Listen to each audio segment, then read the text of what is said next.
বাহাদুর ভাই কিন্তু আমার থেকে অনেক বেশি পরিশ্রম করেছে। সে 1 বছর মানুষের ধারে ধারে উঠানে উঠানে গেছে।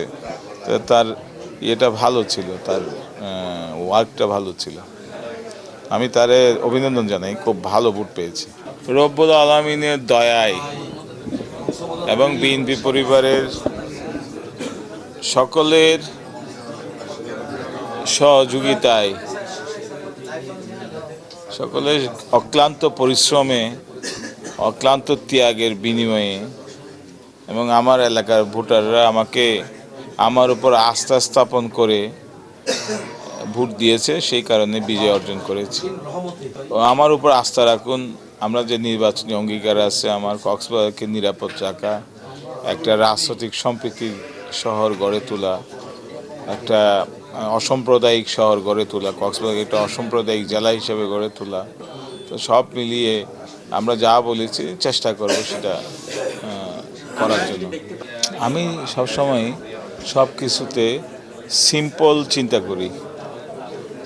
সহজ সরলভাবে আপনি সিম্পল চিন্তা করলে আপনার আর কোনো ঝামেলা হয় না, এবং সততার সাথে কাজ করতে চেষ্টা করি।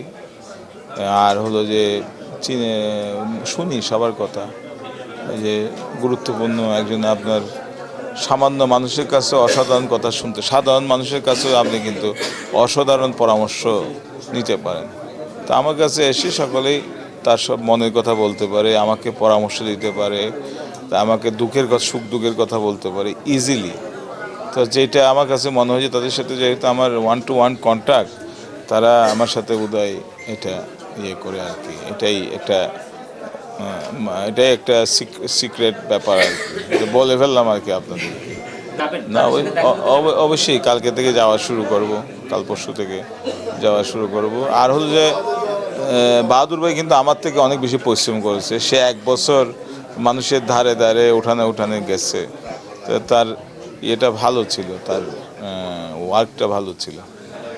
আমি তারে অভিনন্দন জানাই, খুব ভালো ভোট পেয়েছে, পথে এমপি দাঁড়িয়ে অনেক ভালো ভোট পেয়েছে। না, সব কাজ তো করা যায়, একই কাজ আপনার অনেক দেশে করে তারা তো সমৃদ্ধ দেশ হয়েছে।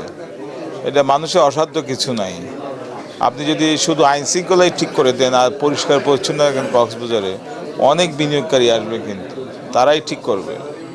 কক্সবাজারে বিনিয়োগ করার জন্য উদ্গ্রীব সবাই, চায়না বলেন, জাপান বলেন, বিদেশি ইনভেস্টার বলেন, কিন্তু সরকারের নিয়ম কানুনগুলো অনেক কঠিন। ওরা সকালের ফ্লাইটে আসে, ওই আপনার কক্সবাজার উন্নয়ন কর্তৃপক্ষে যায়, আইন কানুনগুলো দেখে বিকালের ফ্লাইটে চলে যায়, এখানে ইনভেস্ট করতে চায় না। সমুদ্রটা লোভনীয়, আমাদের সমুদ্র সৈকতটা, আইন কানুনের কারণে ইনভেস্ট করতে পারে না, সব পড়ে আছে, নোংরা আবর্জনা হিসেবে পড়ে আছে সব।